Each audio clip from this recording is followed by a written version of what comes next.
I have served as a judge on this bench for 40 years, and in that time I have learned to read the precise temperature of a courtroom the moment I walk through the heavy oak doors. I can immediately sense who is carrying the unbearable weight of an unadorned truth, who is performing a carefully rehearsed corporate lie, and who has walked into my room with absolutely nothing left to lose. For decades, I have seen every variation of human desperation, but I have also witnessed the breathtaking arrogance of people who believe that their wealth elevates them above the obligations of basic human decency. I have learned that the phrase "sue me," when spoken by a man with unlimited resources to a woman who has nothing, is never actually an invitation to a fair legal challenge. It is a door slamming in her face. It is the ultimate quiet expression of systemic power, a calculated bet that the person standing across from you does not have the money, the endurance, or the time to fight back. But the billionaire real estate mogul who smirked and said those exact words to a 70-year-old orphanage director on a bitter, cold Tuesday morning, in November made a catastrophic miscalculation. He had absolutely no idea what kind of woman he was dealing with, and he had no idea what was contained inside the thick, worn manila folder she carried into my courtroom. I want to tell you the story of November 18th in exact detail, because the way this morning unfolded is something I want you to remember the next time someone tries to tell you that money always dictates justice. When I took the bench that morning and looked out over the room, the visual contrast between the plaintiffs and defendants' tables was so incredibly stark that it looked like a scene deliberately staged for a cinematic film. At the defendant's table sat Richard Vance, the CEO and primary shareholder of a massive commercial development firm whose real estate portfolio spanned across half the eastern seaboard. He was 44 years old, dressed in a custom-tailored navy blue suit that draped perfectly across his shoulders, and he wore a luxury timepiece on his wrist that likely cost more than my first 2 homes combined. He was flanked by 2 high-powered corporate litigators, men whose hourly billing rates could bankrupt an average family in a week, who were currently pulling slick, glossy legal documents out of expensive leather briefcases. Vance did not even bother to look up or acknowledge the court when I took my seat. He was casually scrolling through his phone, projecting the profound annoyance of a man whose extremely valuable time was being wasted by a trivial formality. Across the central aisle, sitting entirely alone at the plaintiff's table, was Martha Higgins. She was exactly 70 years old, and she wore a modest, faded wool cardigan that had been meticulously washed and ironed, presenting a kind of quiet, dignified poverty that demands absolute respect. On her feet were sensible, scuffed shoes that she had clearly spent time trying to polish before walking into the courthouse, a small gesture of respect for the law that spoke volumes about her character. Her hands were folded neatly on the wooden table in front of her, the calloused, tired, heavily veined hands of a woman who had cooked tens of thousands of meals and scrubbed thousands of floors over a lifetime of service. She had no expensive attorney whispering in her ear, no legal team to hide behind, and no glossy digital presentations to project onto the courtroom monitors. She had only a single, thick, deeply worn manila folder sitting right in front of her, bulging with decades of paper and tied shut with a simple frayed piece of white string. I called the case, the sound of my voice cutting through the heavy silence of the room, and I asked Martha Higgins to explain why she had brought a billionaire commercial developer into municipal court. When she spoke, her voice was quiet, completely devoid of theatrical emotion, yet possessing a steely, unshakable steadiness that instantly commanded the attention of everyone present in the gallery. She explained that she had been the foundational director of the St. Jude Children's Home for exactly 40 years, dedicating her entire adult life to raising children who had been abandoned by the rest of the world. The orphanage sat on a modest, aging plot of land on the east side of the city, a sanctuary surrounded by decades-old oak trees and a hand-painted wooden fence that had kept generations of children safe. Recently, Richard Vance's multi-billion-dollar development company had purchased the massive abandoned industrial lot directly behind the orphanage with the intention of constructing a gleaming, modern luxury high-rise complex. But Vance's construction crews did not merely confine their massive earth-moving equipment to the boundaries of the land they had legally purchased, claiming a highly convenient technicality in a newly rendered digital land survey. His demolition team had ruthlessly bulldozed the orphanage's historic back fence without a single day of prior warning. They had mercilessly paved right over the children's only playground, crushing the swing sets and the grass, and claimed a vital, century-old access road as their own private staging ground for heavy machinery. Martha described the morning the bulldozers arrived, the terrifying sound of diesel engines tearing through the quiet sanctuary, and the devastating sight of 30 displaced children watching their safe haven be destroyed. Seeking a peaceful resolution, Martha had personally marched down to Vance's towering corporate headquarters in the financial district to explain the surveying mistake and ask them to stop the destruction. She had sat in a cold, marble-floored lobby for 3 agonizing hours, ignored by receptionists and executives alike, simply begging for 5 minutes to show them the historical truth of the property lines. When she finally managed to catch Richard Vance striding through the lobby surrounded by his entourage, she had stepped in front of him and desperately pleaded with him to look at the historical records she had brought. Richard Vance had stopped, slowly looked her up and down, taking in her faded cardigan and her worn shoes with a look of absolute disgust and undisguised contempt. He had offered a cruel, dismissive smirk, leaned in close to her, and spoke in the only 2 words he believed a woman of her status deserved to hear: "Sue me."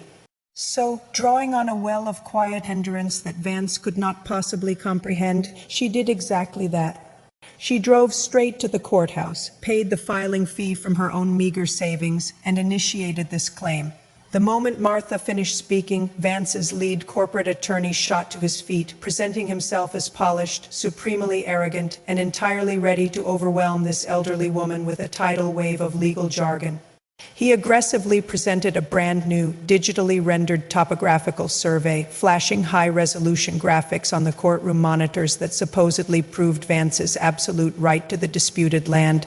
He coldly cited 3 different, highly complex municipal zoning codes, arguing forcefully that the original boundary lines from the 1960s were incorrectly drawn and legally void in the modern era.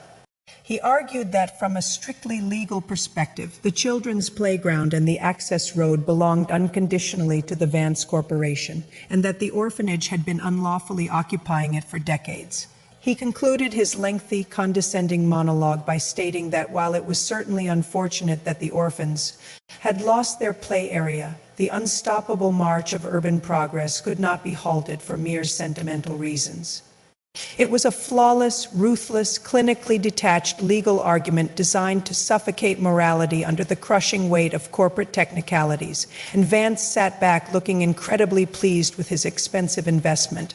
I let the silence hang in the air for a long moment, making sure the profound coldness of the defense's argument settled over the courtroom before I turned my attention back to the plaintiff's table.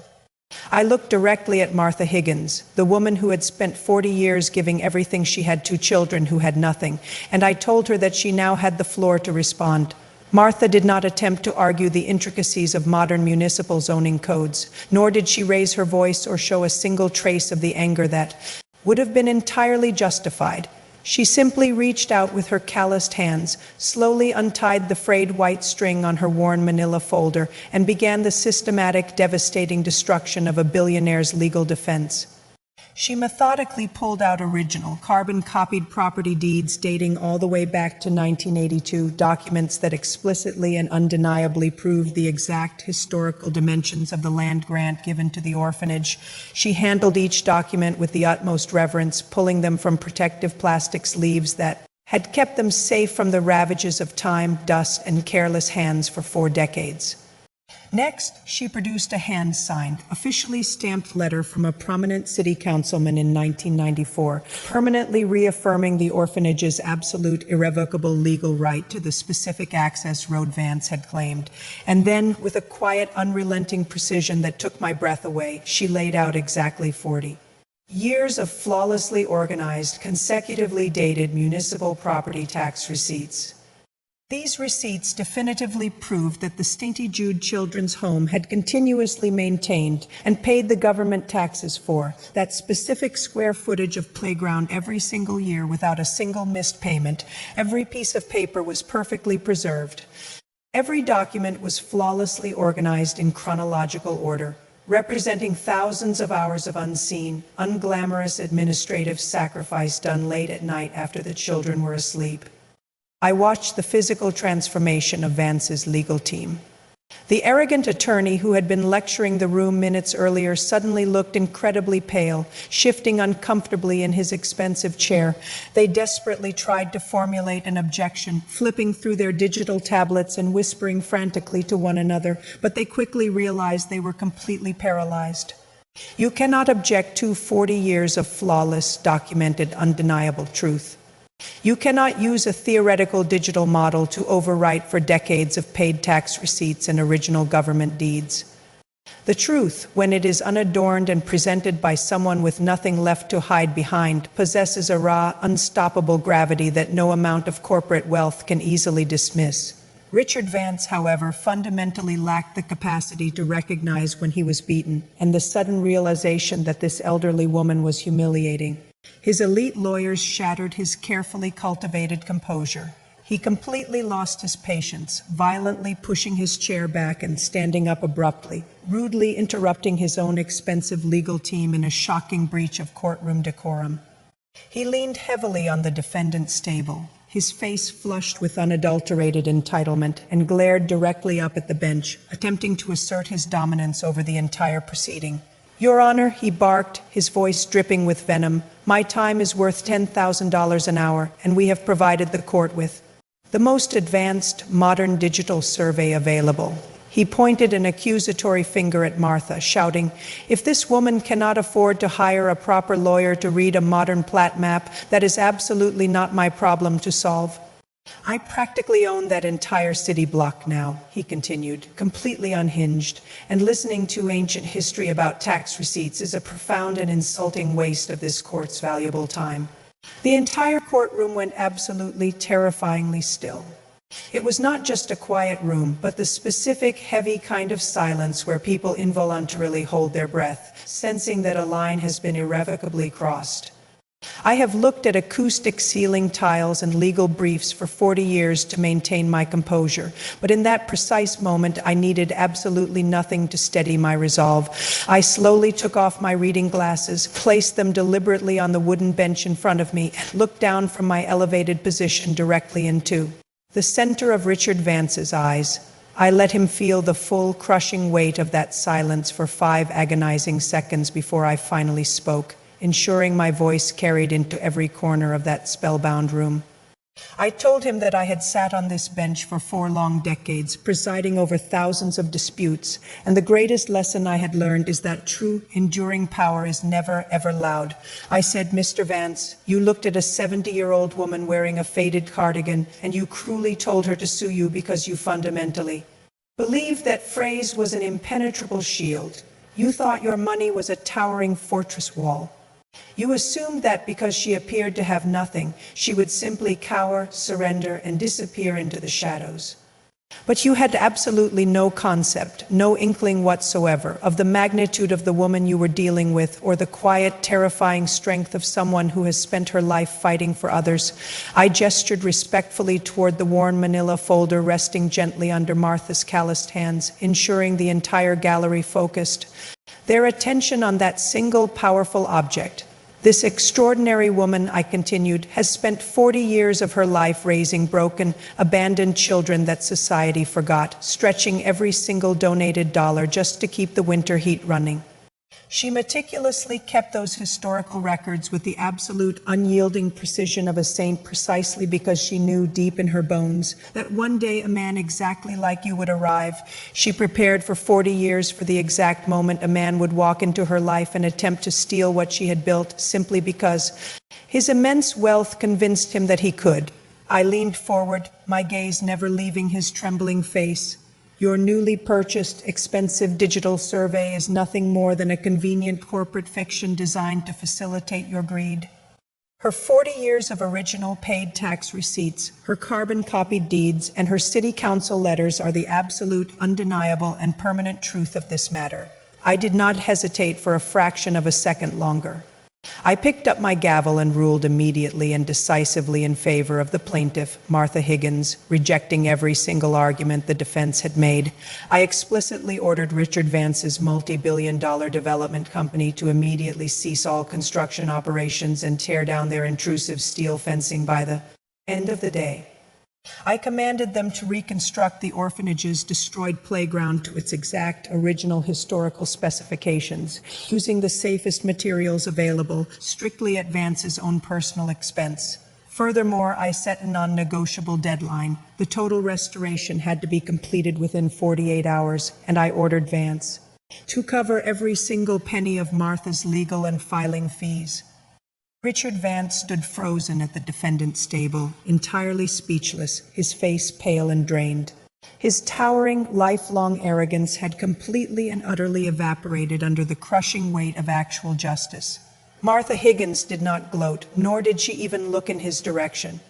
She simply and quietly gathered her original deeds, placing them with deep reverence back into their protective plastic sleeves. She tied her worn manila folder shut with that same frayed piece of white string, stood up with a quiet dignity that filled the room, and walked out of the courtroom to go back to her children. I am sharing this profound story with you today because I desperately want you to remember that true dignity, honor, and raw power lie in quiet decency and steadfast preparation. True power lies in doing the absolute right thing for decades, maintaining your integrity in the dark when nobody is watching and nobody is offering you a reward or a headline. True power absolutely does not wear a custom-tailored designer suit, and it certainly does not hide cowardly behind a team of wildly expensive corporate defense attorneys. Sometimes the most terrifying, unstoppable power in the entire world wears a faded, meticulously ironed cardigan, scuffed shoes, and carries a worn manila folder, tied with a simple string. If this story reached something deep inside you today, if it reminded you of the quiet, unbreakable, enduring strength of the humble people in your own life, I need you to share this video immediately.